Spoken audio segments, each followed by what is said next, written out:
ദൈവ തിരുനാമത്തിന് മഹത്വം ഉണ്ടാകട്ടെ. ജീവനുള്ള ദൈവത്തിൻ്റെ വചനം കേൾക്കുവാൻ ഇന്ന് നമുക്ക് ഒരിക്കൽ കൂടി കർത്താവ് തന്ന ഈ അവസരത്തിനായി കർത്താവിനെ സ്തുതിക്കുന്നു, സ്തോത്രം ചെയ്യുന്നു. ദൈവത്തിൻ്റെ വചനം കേൾക്കുവാൻ നമുക്ക് ലഭിക്കുന്നതായ ഓരോ അവസരങ്ങളും ജീവിതത്തിലെ ഏറ്റവും അനുഗ്രഹിക്കപ്പെട്ട നിമിഷങ്ങളാണ്. അങ്ങനെ ജീവനുള്ള ദൈവത്തിൻ്റെ വചനം കേട്ട് ജീവിതം ക്രിസ്തുവിനായി 15-ാമത്തെ വയസ്സിൽ കൃപയാൽ വിട്ടുകൊടുക്കുവാൻ ഭാഗ്യം ലഭിച്ച ഒരു മനുഷ്യനാണ് ഞാൻ. നിരാശപ്പെട്ടവനായി, ഭാരപ്പെട്ടവനായി, എന്തിനു ജീവിക്കണമെന്ന് ചിന്തിച്ചുകൊണ്ട്, ജീവിതത്തിൻ്റെ അർത്ഥം എന്ത് ചിന്തിച്ചുകൊണ്ട് പള്ളിയിൽ പോകുന്നു, ആരാധനയിൽ സംബന്ധിക്കുന്നു, സൺഡേ സ്കൂളിൽ പഠിക്കുന്നു, ചടങ്ങ് പോലെയെല്ലാം നിർവഹിച്ചിരുന്നൊരു കാലം. അന്ന് നാട്ടിൽ ഭ്രാന്തൻ്റെ മക്കളെന്ന് വിളിക്കുമ്പോൾ കടുത്ത നിരാശയായിരുന്നു. ഇന്നെന്ന പോലെ ഞാൻ എല്ലാം ഓർക്കുകയാണ്. താഴേക്ക് മാത്രം നോക്കി അപകർഷതാബോധം കൊണ്ട് വലഞ്ഞു പോയതായ ജീവിതമായിരുന്നു. ഒരിക്കലും എൻ്റെ തല ഉയരുമെന്ന് 15 വയസ്സ് വരെയും ചിന്തിച്ചിരുന്നില്ല. ജീവിതത്തിൽ ഒരിക്കലും ഒരു നല്ല സ്വപ്നം കാണാൻ ഇട വന്നിട്ടില്ല. ഭക്ഷണത്തിന് ദാരിദ്ര്യം, സ്നേഹത്തിന് ദാരിദ്ര്യം, വിദ്യാഭ്യാസത്തിന് ദാരിദ്ര്യം, എല്ലാറ്റിനും ദാരിദ്ര്യമായിരുന്നു. ഒരു കുഗ്രാമത്തിൽ ജനിച്ചു വളർന്ന മനുഷ്യനാണല്ലോ ഞാൻ. വെള്ളമില്ല, വെളിച്ചമില്ല, വഴിയില്ല. കുഗ്രാമത്തിലായിരുന്നു. ഇന്ന് മൂവാറ്റുപുഴ പട്ടണത്തിൽ 4200ഓളം ജോലിക്കാർക്ക് ജോലി കൊടുക്കുന്ന ഡെൻകെയർ എന്ന സ്ഥാപനം നടത്തുവാൻ സ്വർഗത്തിലെ ദൈവം കൃപയാൽ എനിക്ക് ഭാഗ്യം നൽകി. അതിന് മുഖാന്തരമായത് ജീവനുള്ള ദൈവത്തിൻ്റെ വചനം കേൾക്കാനിടയായതാണ്. വചനം ജീവനുള്ളതാണ്. വചനം ദൈവമാണ്. വചനം ചൈതന്യം നൽകുന്നതാണ്. വചനം പാപബോധം തരുന്നതാണ്. വചനം പാപം ഉപേക്ഷിക്കാൻ മനുഷ്യനെ ആഹ്വാനം ചെയ്യുന്നതാണ്. അതിനുള്ള ശക്തിയും ബലവും കരുത്തും നൽകുന്നതാണ്. അതുകൊണ്ടാണ് ദൈവത്തിൻ്റെ വചനത്തെക്കുറിച്ച് അപ്പോസ്തലനായ പൗലോസ് എബ്രായ ലേഖനത്തിൽ പറഞ്ഞു, ജീവനുള്ള ദൈവത്തിൻ്റെ വചനം ജീവനും ചൈതന്യവുമുള്ളതാണ്. അത് ആത്മാവിനെയും പ്രാണനെയും സന്ധിമജ്ജകളെയും വിടുവിക്കും വരെ തുളച്ചു ചെല്ലുന്നതാണ്. ആത്മാവിലേക്ക്, പ്രാണനിലേക്ക് മാത്രമല്ല, അങ്ങ് നാഡീ ഞരമ്പുകളിലേക്ക് ജീവനും ചൈതന്യമുള്ളതായി ആത്മാവിനെയും പ്രാണനെയും സന്ധിമജ്ജകളെയും വിടുവിക്കും വരെ തുളച്ചു ചെല്ലുന്നതും ഹൃദയത്തിൻ്റെ ഭാവങ്ങളെയും ചിന്തനങ്ങളെയും വിവേചിക്കുന്നതുമാകുന്നു. നിങ്ങളങ്ങ് ദൂരെ വിവിധ സ്ഥലങ്ങളിൽ ഇരുന്നുകൊണ്ടാണ് ഇപ്പോൾ ദൈവത്തിൻ്റെ വചനം കേൾക്കുന്നത്. എന്നാൽ വചനം ദൈവമാണ്, വചനം ജീവനാണ്. നിങ്ങളുടെ ആത്മാവിലെയും പ്രാണനെയും എല്ലാം വിവേചിച്ചറിഞ്ഞുകൊണ്ട് നിങ്ങൾക്ക് എന്താണ് വേണ്ടതെന്ന് തരുവാൻ തക്കവണ്ണം ദൈവത്തിൻ്റെ പരിശുദ്ധാത്മാവ് നമ്മുടെ ഓരോരുത്തരെയും ഹൃദയങ്ങളോട് സംസാരിക്കുകയാണ്. ഇത് ഇരുവായത്തിലുള്ള വാളാണ്. എന്നോടും ദൈവം സംസാരിച്ചുകൊണ്ടിരിക്കുകയാണ്. നിങ്ങൾ ആരെല്ലാം ആശയറ്റവരായി ഇപ്പോൾ ഈ വാക്കുകൾ കേൾക്കുന്നുണ്ട്? ആരെല്ലാം നിരാശപ്പെട്ടവരായി ഈ വാക്കുകൾ കേൾക്കുന്നുണ്ട്? ആരെല്ലാം ഭാരത്തോടെയും സങ്കടത്തോടെയും എനിക്കൊരു ആശ്വാസകാലം ലഭിക്കുമോ, എനിക്കൊരു നല്ല കാലം ലഭിക്കുമോ, എൻ്റെ കുടുംബം അനുഗ്രഹിക്കപ്പെടുമോ, ഞാൻ മൂലം എൻ്റെ ദേശം അനുഗ്രഹിക്കപ്പെടുമോ, അങ്ങനെയെല്ലാം ചിന്തിച്ചുകൊണ്ട് ആരെല്ലാം ദുഃഖിച്ച് പ്രയാസപ്പെട്ട് ആകുലപ്പെട്ട് വ്യാകുലപ്പെട്ട് ഈ എങ്കലടുകളോട് ഇരിക്കുന്നുണ്ട്, അവരുടെ അരിയിലേക്ക് കടന്നു വരുന്നതാണ് ദൈവത്തിൻ്റെ വചനം. ഞാൻ നന്ദി നിറഞ്ഞ ഹൃദയത്തോടെ മാത്രമേ എനിക്ക് ക്രിസ്തു എൻ്റെ ഉള്ളിലേക്ക് വന്ന നാളുകളെ ഓർത്തെടുക്കാൻ കഴിയുകയുള്ളൂ. ക്രിസ്തു ജീവിതത്തിൽ വന്നുകൊണ്ടാണ് ഞാൻ ഇന്ന് ഭാഗ്യവശാൽ ആ ദൈവത്തിൻ്റെ കൃപ എൻ്റെ ഉള്ളിലേക്ക് വന്നുകൊണ്ടാണ് ഞാൻ ഇന്ന് ഒരു മനുഷ്യനായി നിങ്ങളുടെ മുമ്പിൽ എഴുന്നേറ്റ് നിൽക്കുന്നത്. ഞാൻ എപ്പോഴെല്ലാം ദൈവവചനവുമായി എഴുന്നേറ്റ് നിൽക്കുമ്പോഴും എൻ്റെ മനസ്സിലേക്ക് ഓടി വരുന്നൊരു പിക്ചറുണ്ട്, ഒരു ചിത്രമുണ്ട്. ഞാൻ യേശുക്രിസ്തുവിനെ കണ്ടെത്തിയില്ലായിരുന്നെങ്കിൽ, ജീവനുള്ള ക്രിസ്തുവിൻ്റെ വചനം കേൾക്കാതിരുന്നിരുന്നു എങ്കിൽ, എൻ്റെ പാരമ്പര്യപ്രകാരം എവിടെയെങ്കിലും ഒരു ഭ്രാന്തനായി ഒന്നുകിൽ അലഞ്ഞുതിരിഞ്ഞ് നടക്കുമായിരുന്നു, അല്ലെങ്കിൽ എവിടെയെങ്കിലും ഒരു പട്ടിയെപ്പോലെ എന്നെ പൂട്ടിയിടപ്പെടുമായിരുന്നു. ഒരു നായെ പൂട്ടിയിടും പോലെ എൻ്റെ സ്വന്തം അപ്പൻ്റെ അനുജനെ ചങ്ങലക്കിട്ടിരുന്നു. അവിടെ തന്നെ മലമൂത്ര വിസർജനം നടത്തിയിരുന്നു. അവിടെ തന്നെയാണ് അദ്ദേഹം ഭക്ഷണവും കഴിച്ചിരുന്നത്. എൻ്റെ പാരമ്പര്യം അതായിരുന്നു. എന്നാൽ ദൈവത്തിൻ്റെ വചനം കേൾക്കാനിടയായി. 15-ാമത്തെ വയസ്സിൽ ക്രിസ്തുവിൻ്റെ സ്നേഹം എന്നെ തേടി വന്നു. ഞാനൊരിക്കലും അന്വേഷിച്ചിറങ്ങി പുറപ്പെട്ടതല്ല. ഞാനൊരു സത്യാന്വേഷിയൊന്നും ആയിരുന്നില്ല. ദൈവം ഇല്ലെന്നായിരുന്നു എൻ്റെ ചിന്ത. എന്നാൽ ഇന്ന് ഞാൻ നിങ്ങളോട് പറയട്ടെ, ശ്രോതാക്കളോട് എല്ലാവരോടുമായി പറയട്ടെ, സത്യമായി ഒരു ദൈവം ജീവിക്കുന്നുണ്ട്. ആ ദൈവം സ്നേഹമാണ്. ആ ദൈവം ക്ഷമിക്കുന്നവനാണ്. ആ ദൈവം കരുണയാണ്. ആ ദൈവം കരുണക്കടലാണ്. ആ ജീവനുള്ള ദൈവത്തെ വർണ്ണിക്കുമ്പോൾ, ആ പരിശുദ്ധ തേജോമയനായ ദൈവത്തിൻ്റെ വാക്കുകളൊന്നും ആ ദൈവത്തെക്കുറിച്ച് വർണ്ണിക്കാൻ എനിക്ക് അർഹതയില്ല, യോഗ്യതയില്ല, ഞാനതിന് പ്രാപ്തനുമല്ല. എന്നാൽ യേശു എന്ന നാമം, തിരുവചനം പറയുന്നു, സ്വർലോകരുടെയും ഭൂലോകരുടെയും അധോലോകരുടെയും മുഴങ്കാലെല്ലാം മടങ്ങുന്നതാണ് ക്രിസ്തുവിൻ്റെ നാമത്തിൻ്റെ മുമ്പിലെന്ന് ഫിലിപ്പിയ ലേഖനത്തിലാണ് അപ്പോസ്തലനായ പൗലോസ് പറഞ്ഞിരിക്കുന്നത്. സ്വർലോകരുടെയും ഭൂലോകരുടെയും അധോലോകരുടെയും മുഴങ്കാലെല്ലാം മടങ്ങും. യേശുവാണ് കർത്താവെന്ന് ദൈവത്തിൻ്റെ മഹത്വത്തിനായി അന്ന് അന്ത്യനാളുകളിൽ, അന്ന് ക്രിസ്തു രാജാവാണ്, ക്രിസ്തു കർത്താവാണെന്ന് എല്ലാ നാവും പറയേണ്ടി വരുമെന്ന്. ക്രിസ്തു എന്ന നാമം, ആ നാമം വിളിക്കാനിടയാകുക, ആ നാമം വിളിച്ചപേക്ഷിക്കാനിടയാകുക. എന്തൊരു ഭാഗ്യമാണിത്. ഭൂമിയിലെല്ലാം മാറിപ്പോകുന്നതാണ്. മാറാത്തവൻ ഒരുവൻ മാത്രം, മാറ്റമില്ലാത്തവൻ ഒരുവൻ മാത്രം. അത് എനിക്കും നിങ്ങൾക്കും വേണ്ടി അവസാനത്തുള്ളി രക്തം വരെ ഊറ്റിത്തന്ന എൻ്റെ ജീവൻ്റെ ജീവനായ, എൻ്റെ പ്രാണപ്രിയനായ ദാവീദ് പറഞ്ഞു, യഹോവ എൻ്റെ വെളിച്ചവും എൻ്റെ രക്ഷയുമാകുന്നു, ഞാൻ ആരെ പേടിക്കും? യഹോവ എൻ്റെ ജീവൻ്റെ ബലം, ഞാൻ ആരെ ഭയപ്പെടും? എൻ്റെ വൈരികളും ശത്രുക്കളുമായി ദുഷ്കർമ്മികൾ എൻ്റെ മാംസം തിന്നുവാൻ എന്നോട് അടുക്കുമ്പോൾ ഇടറി വീഴും. ഒരു സൈന്യം എൻ്റെ നിലപാളയം ഇറങ്ങിയാലും ഞാൻ ഭയപ്പെടുകയില്ല. എനിക്ക് യുദ്ധം നേരിട്ടാലും ഞാൻ നിർഭയമായിരിക്കും. പിന്നെയും ദാവീദ് പറയുകയാണ്, യഹോവ എൻ്റെ പാറയാണ്, എൻ്റെ കോട്ടയാണ്, അവൻ്റെ ശൈലമാണ്, അവൻ്റെ സങ്കേതമാണ്. ദാവീദിനെല്ലാമായിരുന്നു. യേശുവിൻ്റെ നാമം വിളിക്കപ്പെടുവാൻ ഇടയാകുക. ആ നാമമാണ് എന്നെ രക്ഷിച്ചത്, നിങ്ങളെ രക്ഷിക്കാൻ പോകുന്നത്. അതുകൊണ്ടാണ് അപ്പോസ്തലനായ പത്രോസ് കൃത്യമായി പറഞ്ഞു, ആത്മനിറവിൽ പറഞ്ഞു, അപ്പോസ്തല പ്രവൃത്തികൾ 4:12 പറഞ്ഞു, മറ്റൊരുത്തനിലും രക്ഷയില്ല. നിങ്ങൾക്ക് രക്ഷ വേണമോ? ഒരേ ഒരു നാമം. മറ്റൊരുത്തനിലും രക്ഷയില്ല. നാം രക്ഷിക്കപ്പെടുവാൻ ആകാശത്തിൻ്റെ കീഴിൽ മനുഷ്യരുടെ ഇടയിൽ നൽകപ്പെട്ട ഒരേ ഒരു നാമം, യേശു എന്ന നാമം. ആ നാമം പറയുമ്പോൾ തന്നെ എൻ്റെ ഉള്ള് ഇങ്ങനെ നിറഞ്ഞ് വികസിച്ച് എനിക്ക് പറഞ്ഞറിയിക്കാൻ അറിയില്ല. ആ ക്രൂശിലെ സ്നേഹമാണ് എന്നെ ആകർഷിച്ചത്. ആ നാമം, യേശുവിൻ്റെ നാമം വിളിക്കാനിടയാകുക, ആ അത്ഭുത പുരുഷനെ കണ്ടെത്താനിടയാകുക. ഒരു മനുഷ്യന് ജീവിതത്തിൽ ലഭിക്കാവുന്ന ഏറ്റവും വലിയ സൗഭാഗ്യം അതാണ്. ഞാനൊരു ഭാഗ്യവാനായി നിങ്ങളുടെ മുമ്പിൽ നിൽക്കുകയാണ്. ഏതാണ്ട് 40 വർഷം മുമ്പ് ഞാൻ മൂവാറ്റുപുഴ പട്ടണത്തിൽ വരുമ്പോൾ കേവലം 250 രൂപ മാസ ശമ്പളത്തിനാണ് വന്നത്. ഒരു ഡെൻ്റൽ ക്ലിനിക്കിൽ തറ തുടയ്ക്കുക, ടോയ്ലറ്റ് വാഷ് ചെയ്യുക, ഡോക്ടർ ഊണ് കഴിച്ച് പാത്രം കഴുകിക്കുക. എനിക്ക് ജോലി കിട്ടിയപ്പോൾ സ്വർഗം കിട്ടിയ പ്രതീതിയായിരുന്നു. ക്രിസ്തുവിൻ്റെ വചനം എന്നെ രൂപാന്തരപ്പെടുത്തി, എൻ്റെ ജീവിതത്തിൽ പുതിയ പുതിയ സ്വപ്നങ്ങൾ തന്നു. നിങ്ങൾ സ്വപ്നമില്ലാത്തവരായി ജീവിക്കുന്നവരാണോ? യേശു ഉള്ളിൽ വന്നാൽ സ്വപ്നങ്ങൾ വരും, പുതിയ പുതിയ സ്വപ്നങ്ങൾ. ക്രിസ്തു സ്വപ്നം തന്നാൽ ആ സ്വപ്നം നിവർത്തിക്കുവാൻ ദൈവത്തിൻ്റെ കരം നമ്മോട് കൂടെ ഇരിക്കും. യേശുവിൻ്റെ നാമം വിളിക്കാനിടയാകുക, യേശുവിനെ വിളിക്കാനിടയാകുക, ക്രിസ്തുവിനെ കണ്ടെത്താനിടയാകുക. എന്തൊരു ഭാഗ്യമാണ്. അല്പസമയത്ത് ചിന്തയ്ക്കായി നമുക്ക് ഒരു വേദഭാഗം വായിച്ച് കേൾക്കാം. 2 ദിനവൃത്താന്തം 7-ാം അധ്യായം 14-ാം വാക്യം. എൻ്റെ നാമം വിളിക്കപ്പെട്ടിരിക്കുന്ന എൻ്റെ ജനം തങ്ങളെ തന്നെ താഴ്ത്തി പ്രാർത്ഥിച്ച് എൻ്റെ മുഖം അന്വേഷിച്ച് തങ്ങളുടെ ദുർമാർഗങ്ങളെ വിട്ടു തിരിയുമെങ്കിൽ. ഇത്ര കൃത്യമായിട്ടാണ് ദൈവത്തിൻ്റെ വചനം പറയുന്നത്. ദൈവത്തിൻ്റെ നാമം വിളിക്കപ്പെട്ടിരിക്കുന്ന ദൈവജനം, ദൈവത്തിൻ്റെ നാമം വിളിക്കുവാൻ ഇടയാകുന്നവർ ഭാഗ്യശാലികളാണ്. എൻ്റെ നാമം വിളിക്കപ്പെട്ടിരിക്കുന്ന എൻ്റെ ജനം, ഈ ഭൂമിയിലെ മുഴുവൻ മനുഷ്യരും ദൈവത്തിൻ്റെ സൃഷ്ടികളാണ്, ദൈവ സൃഷ്ടികൾ.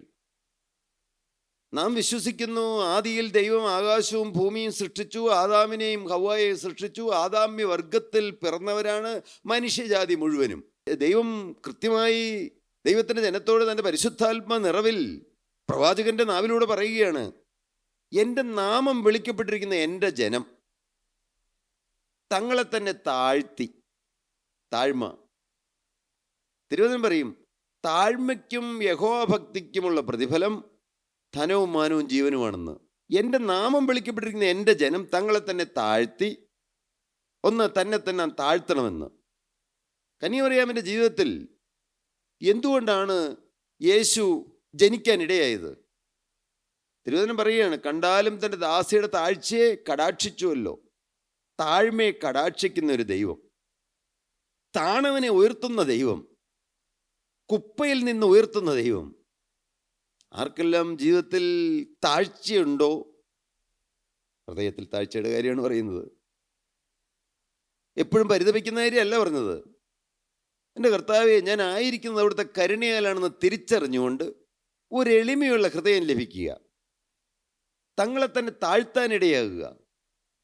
തങ്ങളെ തന്നെ താഴുമ്പോൾ തന്നെത്താൻ താഴ്ത്തുമ്പോൾ സ്വന്തം ജീവിതത്തിലേക്ക് തിരിഞ്ഞു നോക്കി എനിക്ക് ഒന്നിലും പുകഴാനില്ല എന്നുള്ള ആ ഒരു ചിന്ത ഹൃദയത്തിൽ വരിക.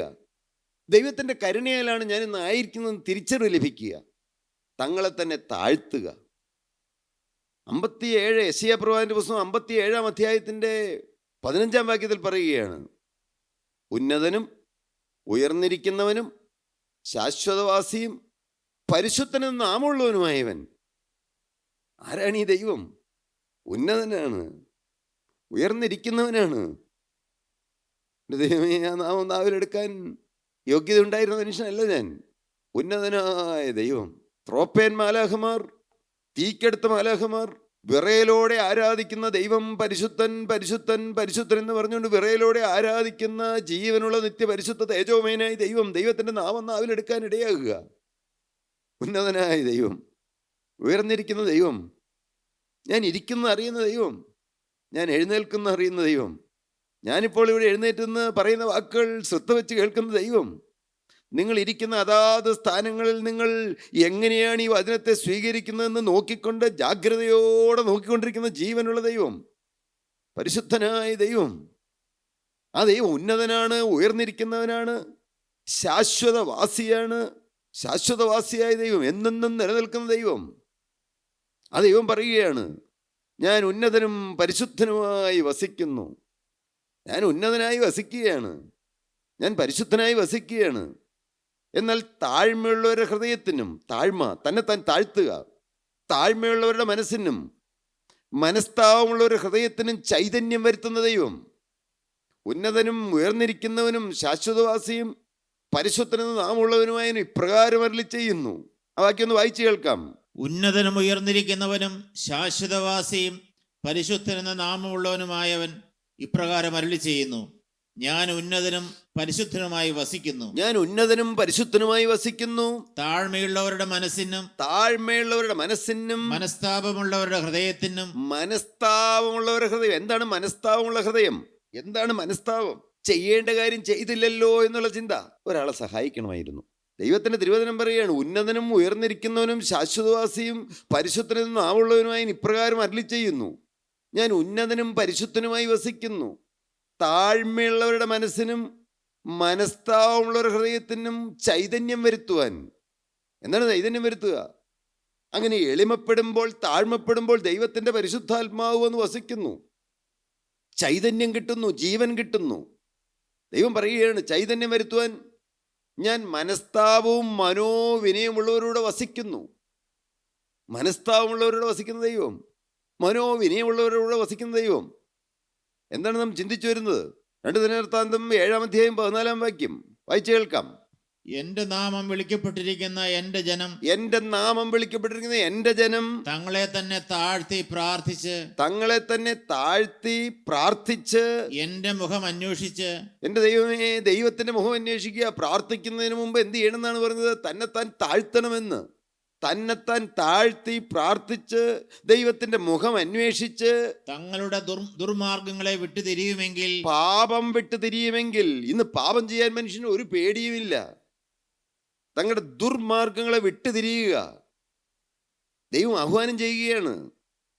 ദേശത്തിന് സൗഖ്യം വരണമെങ്കിൽ, കുടുംബത്തിന് സൗഖ്യം വരണമെങ്കിൽ, വ്യക്തിക്ക് സൗഖ്യം വരണമെങ്കിൽ നിശ്ചയമായും പാപം വിട്ടൊഴിഞ്ഞ് ജീവിച്ചേ പറ്റുകയുള്ളൂ. തിരുവചനം പറയുകയാണ്, 1 യോഹന്നാൻ 3:8 പറയുന്നു, പാപം ചെയ്യുന്നവൻ പിശാചിന്റെ മകനാകുന്നു എന്ന്. പാപം ഇന്ന് നിങ്ങളുടെ ജീവിതത്തിലുണ്ടോ? എന്താണ് പാപം? അനേകർക്ക് പാപം എന്താണെന്ന് അറിഞ്ഞുകൂടാ. അറിയാം, പുറമേയുള്ള പാപങ്ങളെക്കുറിച്ച് അറിയാം. കൊലപാതകം പാപമാണ്, അഴുക്ക് ജീവിതത്തിലേക്ക് പോകുന്നത് വേശ്യാവൃത്തി പാപമാണ്, അതറിയാം. അല്ലെങ്കിൽ മദ്യപിക്കുന്നത് പാപമാണ്, മോഷ്ടിക്കുന്നത് പാപമാണ് എന്നുള്ളത് മാത്രമാണോ പാപം? തീർച്ചയായിട്ടും പാപം തന്നെയാണ്. എന്നാൽ ഉള്ളിൽ വരുന്ന പാപങ്ങൾ, പാപത്തിൻ്റെ ലിസ്റ്റ് അഥവാ ജഡത്തിൻ്റെ പ്രവൃത്തികളെക്കുറിച്ച് അപ്പോസ്തലനായ പൗലോസ് ഗലാത്യർക്ക് എഴുതിയ ലേഖനം 5-ാം അധ്യായം 19-ാം വാക്യത്തിൽ പറയുകയാണ്. ജഡത്തിൻ്റെ പ്രവൃത്തികളോ എന്ന് പറഞ്ഞ് പറയുകയാണ്. പാപം വിട്ടൊഴിയണമെന്നാണ് പറഞ്ഞിരിക്കുന്നത്. ജഡത്തിൻ്റെ പ്രവൃത്തികളോ, ദുർനടപ്പ്, അശുദ്ധി, വിഗ്രഹാരാധന, അങ്ങനെ ലിസ്റ്റ് പറയുകയാണ്. വായിച്ചു കേൾക്കാം. ജഡത്തിന്റെ പ്രവൃത്തികളോ, ജഡത്തിന്റെ പ്രവൃത്തികളോ എന്താണ് പാപം എന്നോട് വിശദീകരിച്ചു തരികയാണ്. ജഡത്തിന്റെ പ്രവൃത്തികളോ, ദുർനടപ്പ്, അശുദ്ധി, ദുഷ്കാമം. എന്താണ് അതെല്ലാം പറയുന്നത്? ദുർനടപ്പ്. ഭാര്യ ഇരിക്കെ അഥവാ ഭർത്താവിരിക്കെ അന്യ ജഡത്തിലേക്ക് മോഹം പോകുന്നു. പുറമേ അരുതാത്ത വഴിക്ക് പോകുന്നില്ല, പുറമേ പ്രകടമായ പാപത്തിലേക്ക് പോകുന്നില്ല. ഉള്ളിൻ്റെ ഉള്ളിൽ ദുർനടപ്പ് വരുന്നു, അശുദ്ധി വരുന്നു, ദുഷ്കാമം വരുന്നു. എല്ലാം മഹാപാപങ്ങളാണ്. ദൈവത്തിൻ്റെ തിരുവചനം മാറ്റമില്ലാത്തതാണ്. സഹോദരനോട് കോപിക്കുന്നവനെല്ലാം കൊലപാതകനാവുന്നു ദൈവത്തിൻ്റെ തിരുവചനം പറയുന്നു. സഹോദരനോട് നിസ്സാര എന്ന് പറഞ്ഞാൽ ന്യായാധിപരുടെ സഭയിൽ മുമ്പ് നിൽക്കേണ്ടി വരുമെന്ന് തിരുവചനം പറയുകയാണ്. ദൈവജനമേ, പാപം. ബാക്കി താഴേക്ക് വായിക്കാം. വിഗ്രഹാരാധന. എന്താണ് വിഗ്രഹാരാധന? ഒരു വലിയ രൂപം കൊണ്ടുവന്ന മുമ്പിൽ വെച്ച് ആരാധിക്കുന്നത് മാത്രമല്ല വിഗ്രഹാരാധന. കേൾക്കൂ പ്രിയപ്പെട്ട ദൈവജനമേ, നിങ്ങളിൽ ആരെങ്കിലും, കേൾക്കുന്നവരാരെങ്കിലും യേശുക്രിസ്തുവിനേക്കാൾ അധികമായി ഭാര്യയെ സ്നേഹിക്കുന്നവരുണ്ടോ? ഭർത്താവിനെ സ്നേഹിക്കുന്നവരുണ്ടോ? ക്രിസ്തുവിനേക്കാൾ അധികമായി ബിസിനസ്സിനെ സ്നേഹിക്കുന്നവരുണ്ടോ? കുഞ്ഞുങ്ങളെ സ്നേഹിക്കുന്നവരുണ്ടോ? എല്ലാം വിഗ്രഹാരാധനയാണെന്ന് അറിഞ്ഞുള്ളൂ. വിഗ്രഹാരാധന. പിന്നെ ആഭിചാരം. പക. ആഭിചാരം എന്ന് പറഞ്ഞാൽ എന്താണ്? ആഭിചാരം സമയം നോക്കുന്നു, മുഹൂർത്തം നോക്കുന്നു, പല്ല് ചൊല്ലുന്നത്. കണ്ടോ, ദൈവം ഞാൻ പറഞ്ഞത് ശരിയാണ്, പറയുന്നു. ആഭിചാരമാണ്. സമയം നോക്കി കൃത്യസമയം, നല്ല സമയം ചീത്ത സമയം പറയുന്നു, നല്ല ദിവസം ചീത്ത ദിവസം എന്ന് പറയുന്നു. ദർശനം നോക്കി വീട് വയ്ക്കാൻ നേരത്ത് ദർശനം നോക്കുന്നു. ആഭിചാരമാണ്. ഇതൊന്നും ക്രിസ്തു വിശ്വാസികൾക്കൊരിക്കലും, അതൊന്നും നമ്മുടെ ജീവിതത്തിൽ പേർ പറക പോലും വരുത്. ക്രിസ്തുവിൽ ഉണ്ടെങ്കിൽ ഒരിക്കലും അങ്ങനെയുള്ള ഒരു തെറ്റിലേക്ക് പോകാൻ നമുക്ക് കഴിയാതെ വണ്ണം ദൈവം നമ്മെ തടുക്കും. ആഭിചാരം, പകയുണ്ടോ? പുറമെ ആരോടും വഴക്കൂടുന്ന കാര്യമല്ല. ഒരിക്കലും നമ്മൾ ചെയ്യാത്ത കാര്യം, നമ്മൾ ചെയ്യാത്ത തെറ്റ് നമ്മളുടെ മേൽ ആരോപിച്ചുകൊണ്ട്, നാം അറിയാത്ത കാര്യം നമുക്കെതിരായി പറഞ്ഞു വരുത്തുമ്പോൾ നമ്മുടെ ഉള്ളിൽ പക വരുന്നുണ്ടോ? മഹാപാപമാണെന്ന് അറിഞ്ഞുള്ളൂ. പക കൊലപാതകം പോലെ തന്നെയാണ്, വ്യഭിചാരം പോലെ തന്നെയാണ്. പക, ആഭിചാരം, പക, പിണക്കം. ആരോടെങ്കിലും പിണക്കമുണ്ടോ? ദൈവം പ്രാർത്ഥന കേൾക്കില്ല. ദൈവം തന്റെ മുഖം മറച്ചു കളയുമെന്നാണ് തിരുവചനം പറയുന്നത്. പാപം വെച്ചുകൊണ്ട് പ്രാർത്ഥിച്ചാൽ ദൈവം പ്രാർത്ഥന കേൾക്കുകയില്ല പ്രിയപ്പെട്ടവരെ. എന്നാൽ ദൈവത്തിന്റെ തിരുവചനം പറയുകയാണ്, പാപം വെച്ചുകൊണ്ട് പ്രാർത്ഥിച്ചാൽ ദൈവം കേൾക്കുകയില്ല. യെശയ്യാപ്രവാചകന്റെ പുസ്തകം 1-ാം അധ്യായം 15-ാം വാക്യത്തിൽ പറയുകയാണ്, നിങ്ങൾ കൈമലർത്തിക്കൊണ്ട് സ്വർഗസ്ഥനായ പിതാവേ നീണത്തിൽ ചെല്ലുമ്പോൾ ഞാൻ എന്റെ കണ്ണ് മറച്ചു കളയുമെന്ന്, ഞാൻ എന്റെ മുഖം തിരിച്ചു കളയുമെന്നാണ് ദൈവത്തിന്റെ തിരുവചനം പറയുന്നത്. നിങ്ങൾ എത്ര തന്നെ പ്രാർത്ഥന കഴിച്ചാലും ഞാൻ കേൾക്കയില്ല. ഇതെന്തായി പറയണത്? നിങ്ങൾ എത്രമാത്രം പ്രാർത്ഥിച്ചാലും പ്രാർത്ഥന കേൾക്കുകയില്ല. ദൈവം പ്രാർത്ഥന കേൾക്കുമെന്നാണ് പൊതുവെ നാം ധരിച്ചു വെച്ചിരിക്കുന്നത്. ദൈവം പ്രാർത്ഥന കേൾക്കും, സത്യമാണ്. എന്നാൽ ദൈവം പ്രാർത്ഥന കേൾക്കണമെങ്കിൽ വ്യക്തമായ വ്യവസ്ഥയുണ്ട്. ജീവിതത്തിൽ പാപം വെച്ചുകൊണ്ട് പ്രാർത്ഥിച്ചാൽ ദൈവം പ്രാർത്ഥന കേൾക്കുകയില്ല. പ്രവാചകൻ പറയുകയാണ്, നിങ്ങളുടെ കൈ രക്തം കൊണ്ട് നിറഞ്ഞിരിക്കുന്നു, നിങ്ങളെ കഴുകി വെടിപ്പാക്കുവരെന്ന് പറയുകയാണ്. പാപത്തോട് യാത്ര പറയാനാണ് പ്രവാചകൻ അവിടെ ആഹ്വാനം ചെയ്യുന്നത്. പരിശുദ്ധാത്മാവ് പ്രവാചകന്റെ നാവിലൂടെ നമ്മളോട് പറയുന്നത് അത് തന്നെയാണ്. യെശയ്യാപ്രവാചകന്റെ പുസ്തകം 59-ാം അധ്യായം 1-2 വാക്യങ്ങൾ പറയുന്നത്. രക്ഷിപ്പാൻ കഴിയാതെ വണ്ണം യഹോവയുടെ കൈ കുറുതായിട്ടില്ല, കേൾപ്പാൻ കഴിയാതെ വണ്ണം അവന്റെ ചെവി മന്ദമായിട്ടുമില്ല. ദൈവം പ്രാർത്ഥന കേൾക്കുന്നവനാണ്. ദൈവം കണ്ണുനീര് കാണുന്നവനാണ്. ദൈവം യാചനയ്ക്ക് മറുപടി നൽകുന്നവനാണ്. എന്നാൽ താഴെ പ്രവാചകൻ വീണ്ടും പറയുകയാണ്, നിങ്ങളുടെ പാപങ്ങൾ അത്രേ നിങ്ങളെയും നിങ്ങളുടെ ദൈവത്തെയും തമ്മിൽ ഭിന്നിപ്പിച്ചിരിക്കുന്നത്. നിങ്ങളുടെ അകൃത്യങ്ങളത്രേ ദൈവം കേൾക്കാതെ വണ്ണം അവൻ്റെ മുഖത്തെ നിങ്ങൾക്ക് മറയ്ക്കുമാറാക്കിയത്. മുഖം മറച്ചു കളയുമെന്നാണ് പറയുന്നത്. എന്താണ് പറഞ്ഞു വരുന്നത്? പാപം വിട്ടൊഴിയണമെന്ന് തങ്ങളെ തന്നെ താഴ്ത്തി പ്രാർത്ഥിച്ച് തങ്ങളുടെ ദുർമാർഗങ്ങളെ വിട്ട് തിരിയുമെങ്കിൽ. ദുർമാർഗങ്ങൾ ഇന്ന് ആരുടെ എല്ലാം ജീവിതത്തിലുണ്ട്. തിരിഞ്ഞു നോക്കൂ, ജീവിതത്തിലേക്ക് തിരിഞ്ഞു നോക്കൂ, എണ്ണി എണ്ണി കണ്ടുപിടിക്കൂ. ഓരോന്നോരോന്ന് കണ്ടുപിടിച്ചിട്ട് ദൈവസന്നിധിയിൽ പോയി എങ്ങലടിച്ച് കരയണം. കർത്താവേ, ഇന്ന പ്രായത്തിൽ ഇന്ന സമയത്ത് ഇന്ന പാപം എൻ്റെ ജീവിതത്തിൽ വന്നു. എൻ്റെ നാഥ, എനിക്ക് പ്രായശ്ചിത്തം ചെയ്യാൻ ഒന്നുമില്ല. അവിടുത്തെ തിരുരക്തത്താൽ എന്നെ കഴുകണമേ. കർത്താവേ, തിരുവചനം പറയുന്നുവല്ലോ, 1 യോഹന്നാൻ 1:9 പറയുന്നു, നമ്മുടെ പാപങ്ങളെ ഏറ്റുപറയുന്നുവെങ്കിൽ യേശു നമ്മോട്, ദൈവം നമ്മോട് പാപങ്ങളെ ക്ഷമിച്ച് സകല അനീതിയും പോക്കി നമ്മെ ശുദ്ധീകരിപ്പാൻ തക്കവണ്ണം വിശ്വസ്തനും നീതിമാനുമാകുന്നു. വിശ്വസ്തനായ ദൈവം, വാക്ക് മാറാത്ത ദൈവം, വാഗ്ദത്തങ്ങളിൽ വിശ്വസ്തനായ ദൈവം. തിരുവചനം എന്താണ് പറയുന്നത്? യേശുക്രിസ്തു ഇന്നലെയും ഇന്നും എന്നേക്കും അനന്യൻ തന്നെ, മാറ്റമില്ലാത്ത ദൈവം, മാറിപ്പോകാത്ത ദൈവം. ദൈവം പറയുകയാണ്, പർവ്വതങ്ങൾ മാറിപ്പോകും, കുന്നുകൾ നീങ്ങിപ്പോകും, എന്നാൽ എൻ്റെ ദയ നിന്നെ വിട്ടു മാറുകയില്ല. പ്രിയപ്പെട്ടവരെ, തങ്ങളെ തന്നെ താഴ്ത്തി പ്രാർത്ഥിച്ച് ദൈവത്തിൻ്റെ മുഖം അന്വേഷിച്ച് തങ്ങളുടെ ദുർമാർഗങ്ങളെ വിട്ട് തിരിയുമെങ്കിൽ ഞാൻ സ്വർഗത്തിൽ നിന്ന് കേട്ട് അവരുടെ പ്രാർത്ഥന കേൾക്കുമെന്ന്, സ്വർഗത്തിൽ നിന്ന് കേട്ട് അവരുടെ ദേശത്തിന് സൗഖ്യം വരുത്തി കൊടുക്കുമെന്ന്. രോഗം മാറണമോ?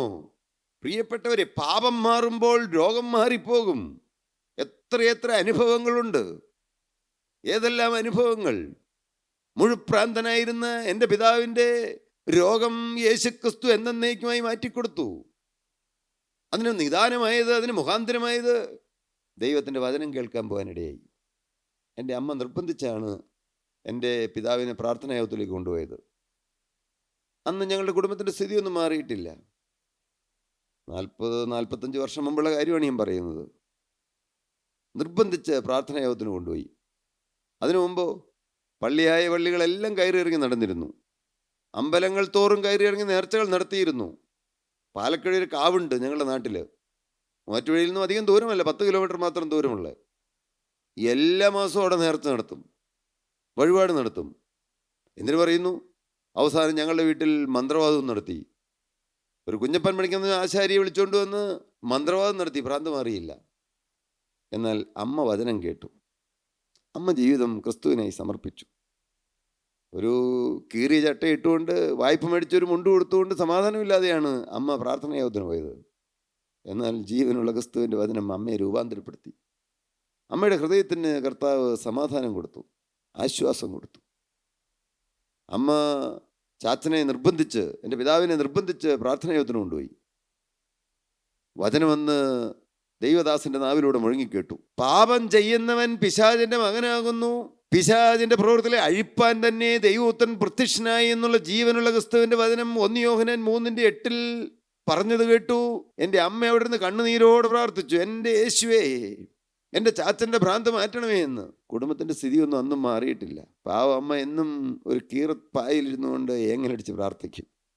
പ്രാർത്ഥന കേൾക്കുന്നൊരു ദൈവം, താഴുന്നവരെ ഉയർത്തുന്ന ദൈവം. എൻ്റെ അമ്മ താഴ്മയോടെ എളിമയോടെ കർത്താവിൻ്റെ സന്നിധിയിൽ മുട്ടുമടക്കിക്കൊണ്ട് എങ്ങലടിച്ചുകൊണ്ട് പ്രാർത്ഥിച്ചു. ജീവനുള്ള ദൈവം എൻ്റെ അമ്മയുടെ കണ്ണുനീര് കണ്ടു, പ്രാർത്ഥന കേട്ടു.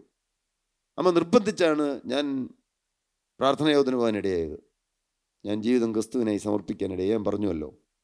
പ്രിയപ്പെട്ടവരെ, പ്രാർത്ഥന കേൾക്കുന്ന ദൈവം, മനുഷ്യൻ്റെ കണ്ണുനീര് കാണുന്ന ദൈവം, ആ ജീവനുള്ള ക്രിസ്തുവിൻ്റെ കരങ്ങളിലേക്ക് ജീവിതം കൊടുക്കാനിടയായി. കർത്താവ് അത്ഭുതകരമായി രൂപാന്തരപ്പെടുത്തി. ഇന്ന് വിശുദ്ധിക്ക് വേണ്ടിയുള്ള കൊതിയും ദാഹവും കർത്താവ് ഹൃദയത്തിൽ തന്നു. നല്ലൊരു കൂട്ടായ്മ ദൈവം മൂവാറ്റുപുഴ തുടങ്ങി തന്നു, ഗ്ലോബൽ ഗോസ്പൽ ഫെലോഷിപ്പ്. എന്നും ദൈവത്തിൻ്റെ വചനം കേൾക്കുവാൻ കർത്താവ് അവസരങ്ങൾ തന്നു. നിങ്ങൾ കേൾക്കുന്ന പ്രിയപ്പെട്ടവരോട് ഞാൻ പറയട്ടെ, നിങ്ങൾക്ക് താഴ്മ ജീവിതത്തിൽ ധരിപ്പാൻ മനസ്സുണ്ടോ? തന്നെത്താൻ താഴാൻ നിങ്ങൾക്ക് അതിനുള്ള താല്പര്യമുണ്ടോ? എൻ്റെ നാഥൻ തന്നെത്താൻ താഴ്ത്തിക്കൊടുത്തു. തന്നെത്താൻ കുരിശിൽ തൻ്റെ ജീവനെ ബലിയർപ്പിച്ചു. പ്രവാചകൻ പറഞ്ഞു, യേശു എനിക്കതിന് 470 വർഷം മുമ്പ്, ഇന്നേക്ക് 2490 വർഷം മുമ്പ് പറഞ്ഞു, അന്നാളിൽ പാപത്തിൻ്റെയും മാലിന്യത്തിൻ്റെയും പരിഹാരത്തിനായി ഒരു ഉറവ് തുറന്നിരിക്കുമെന്ന് പൊട്ടിപ്പുറപ്പെട്ട് ഒഴുകി തുടങ്ങിയ ഉറവ 2000 കൊല്ലം മുമ്പ് ഗോകുൽത്തായിൽ പൊട്ടി ഒഴുകിയ നീരുറവ, ആ യേശുവിൻ്റെ രക്തം. ആ രക്തമാണ് മനുഷ്യൻ്റെ പാപമോചനത്തിൻ്റെ പരിഹാരമായ ഒരേ ഒരു വസ്തു. നിങ്ങൾക്ക് പാപമോചനം ആഗ്രഹിച്ചുകൊണ്ട് ആരെല്ലാം ഇന്ന് ഈ വചനം കേൾക്കുന്നുണ്ട്? രോഗം സൗഖ്യമാകണമെന്ന് ആഗ്രഹിച്ചുകൊണ്ട് ആരെല്ലാം ഈ വചനം കേൾക്കുന്നുണ്ട്? ഭാവി ശോഭനമാവണമെന്ന് ചിന്തിച്ചുകൊണ്ട് ആരെല്ലാം ഈ വചനം കേൾക്കുന്നുണ്ട്?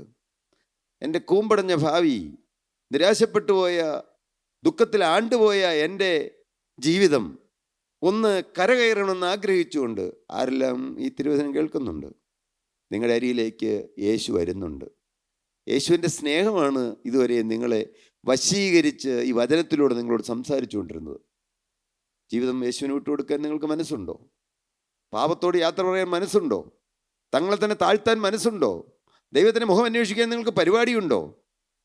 അങ്ങനെയാണെങ്കിൽ നിങ്ങൾ മൂലം ദേശം അനുഗ്രഹിക്കപ്പെടും, നിങ്ങൾ മൂലം കുടുംബം അനുഗ്രഹിക്കപ്പെടും, നിങ്ങൾ മൂലം നിങ്ങളുടെ മക്കൾ അനുഗ്രഹിക്കപ്പെടും. എൻ്റെ നാമം വിളിച്ചിരിക്കുന്ന എൻ്റെ ജനം തങ്ങളെ തന്നെ താഴ്ത്തി പ്രാർത്ഥിച്ച് എൻ്റെ മുഖം അന്വേഷിച്ച് തങ്ങളുടെ ദുർമാർഗങ്ങളെ വിട്ട് തിരിയുമെങ്കിൽ ഞാൻ സ്വർഗത്തിൽ നിന്ന് കേട്ട് അവരുടെ പ്രാർത്ഥന കേട്ട് ദേശത്തിന് അവരുടെ പാപം ക്ഷമിച്ച് അവരുടെ ദേശത്തിന് സൗഖ്യം വരുത്തി കൊടുക്കുമെന്ന് നമുക്ക് തലകൾ വണക്കാം, പ്രാർത്ഥിക്കാം. കർത്താവേ, ജീവനുള്ള ദൈവമേ, വാഴ്ത്തപ്പെട്ട കർത്താവേ, ഈ മനോഹരമായ സന്ധ്യ ഞങ്ങൾക്ക് തന്നതിനായി സ്തുതി. കർത്താവേ, ജീവനുള്ള ദൈവത്തിൻ്റെ വചനം കേൾക്കുവാൻ ഞങ്ങൾക്ക് ഇടതന്നതിനായി നന്ദിയോടെ സ്തോത്രം. എൻ്റെ നാഥ, ഞങ്ങൾ ഓരോരുത്തരും തിരുമുമ്പിലേക്ക് വരികയാണ്, തിരുസന്നിധിയിലേക്ക് വരികയാണ്. ഞങ്ങളുടെ പാപത്തോട് ഞങ്ങൾ യാത്ര പറയുകയാണ്. ഞങ്ങൾ തന്നെത്താൻ താഴ്ത്തുകയാണ്. ഞങ്ങൾ നാഥൻ്റെ പിന്നാലെ പോകുവാൻ കുരിശെടുത്തുകൊണ്ട് യാത്ര ചെയ്യുവാൻ തീരുമാനിക്കുകയാണ്. യെരൂശലേമിൻ്റെ തെരുവിലൂടെ കുരിശുമരം ചുമലിലേറ്റിക്കൊണ്ട് നടന്നുപോയ യെരൂശലേം പുത്രിമാരെ, നിങ്ങൾ എന്നെ ചൊല്ലി കരയേണ്ട, നിങ്ങളെയും നിങ്ങളുടെ മക്കളെയും ചൊല്ലി കരവിനെന്ന് പറഞ്ഞുകൊണ്ട് ആഹ്വാനം ചെയ്തുകൊണ്ട് കടന്നുപോയ ജീവനുള്ള ക്രിസ്തുവിൻ്റെ പാദം തരുവാൻ ഞങ്ങളിതാ തിരുസന്നിധിയിലേക്ക് വരുന്നു. പാപത്തോട് ഇതാ യാത്ര പറയുന്നു. ആരെല്ലാം പാപത്തോട് യാത്ര പറയുന്നുണ്ട്? ആരെല്ലാം പഴയ ശാപകരമായ ജീവിതത്തോട് യാത്ര പറയുന്നുണ്ട്? ആരെല്ലാം പഴയ മനുഷ്യനെ അവൻ്റെ പ്രവൃത്തികളോട് ഉരിഞ്ഞു കളയുന്നുണ്ട്? ആരെല്ലാം പുതിയ മനുഷ്യനെ ധരിക്കുവാൻ തീരുമാനമെടുക്കുന്നുണ്ട്? അങ്ങനെ തീരുമാനമെടുക്കുന്നവരുടെ മേൽ ആണിപ്പാടുള്ള കരം ഇപ്പോൾ വരികയാണ്. ആ തിരുരക്തം പുരണ്ട കരം ഇപ്പോൾ അരികിലേക്ക് വരികയാണ്. നിങ്ങൾ എവിടെയായിരുന്നാലും, നിങ്ങൾ കാറിൽ യാത്ര ചെയ്യുകയായിരിക്കും, അഥവാ നിങ്ങൾ ബസ്സിൽ യാത്ര ചെയ്യുകയായിരിക്കും, അഥവാ നിങ്ങൾ ഏതെങ്കിലും ഹോസ്പിറ്റലിൻ്റെ വരാന്തയിൽ ഇരിക്കുകയായിരിക്കും, അതല്ല നിങ്ങൾ നെടുവീർപ്പിട്ടുകൊണ്ട് എൻ്റെ ഭാവി കൂമ്പടഞ്ഞു പോയല്ലോ എന്നോർത്ത് സങ്കടപ്പെട്ടിരിക്കുകയായിരിക്കും. ഇതാ യേശുവിൻ്റെ ആണിപ്പാടുള്ള കരം നിങ്ങളുടെ അരികിലേക്ക് നിങ്ങളെ തേടി വരികയാണ്. നിങ്ങളുടെ നേരെ ആ കരം നീട്ടുകയാണ്. ഇപ്പോൾ നിങ്ങളുടെ ജീവിതം യേശുവിനായി വിട്ടുകൊടുക്കൂ. പാപത്തോട് യാത്ര പറയൂ. എൻ്റെ യേശുവേ, ഞാൻ ഇന്നു മുതൽ ഒരു പുതിയ സൃഷ്ടിയായി ജീവിക്കും. ഞാൻ എൻ്റെ ജീവിതം ഇതാ യേശുവിൻ്റെ കരങ്ങളിലേക്ക് തരുന്നു എന്ന് നിങ്ങൾ പറയൂ. എൻ്റെ കർത്താവേ, അങ്ങനെ തീരുമാനമെടുത്തവരുടെ മേൽ ആണിപ്പാടുള്ള കരം വെക്കണമേ. അവരെ അനുഗ്രഹിക്കണമേ. അവരെ രോഗത്തിൻ്റെ ബന്ധനം അവിടുന്ന് അഴിക്കണമേ. അവരുടെ തലമുറകളെ അനുഗ്രഹിക്കണമേ. അവരെ അനുഗ്രഹപാത്രമാക്കി തീർക്കണമേ. ദേശം അവർ മൂലം അനുഗ്രഹിക്കപ്പെടുവാൻ ഇടവരണമേ. എല്ലാം യേശുവിൻ നാമത്തിൽ പ്രാർത്ഥിക്കുന്നു, കേൾക്കണമേ. ആമീൻ.